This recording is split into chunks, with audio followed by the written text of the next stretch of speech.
انا بقول لك خرجي القعده من بغضاري سريع الحين اموت لك صلح شي القعده بغضاري هذا بينا تقتلين.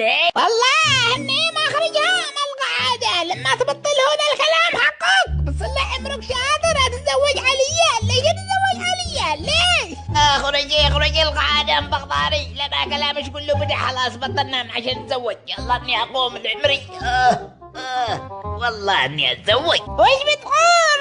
يعني احلق لك صلاة لما شي سكت. لا ما بك تسر رؤوسك من الزواج. والله اللي سامحنا نتزوج من 4 والرسول قال اي واحد فقير يتزوج وانتين يعني بك تسر رؤوسك المسمعين بالكلام. والله لا والله سامح لك انتين النسوان تتزوجين علينا تتزوجين بالاسبوع واحد غدا جريب كده. انا بقول لك يلا بالحين نحوي يافع من يوم نزلنا عدن مدري وش على قلبك. يوم متى بالساحل ويوم متى بالفندق واسلا تحطني وحدي دخلنا البيت. يلا بالحين بالفرزاح وعجبنا خالد سعيد. انا مع خالد سعيد ما الباغين مسرقون علينا الحلوى ماشي بدونه. انا بقول ليش جينا قعدنا نطلب الله وندور لنا شغله واش معيش مستعجله على يافع. الحين انا اخرج للشيخ عثمان ادور لي شغل. احنا ضبحكم من كلامش يا بحقوقه.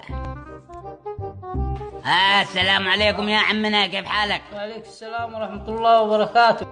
والله ايش معك هنا بعد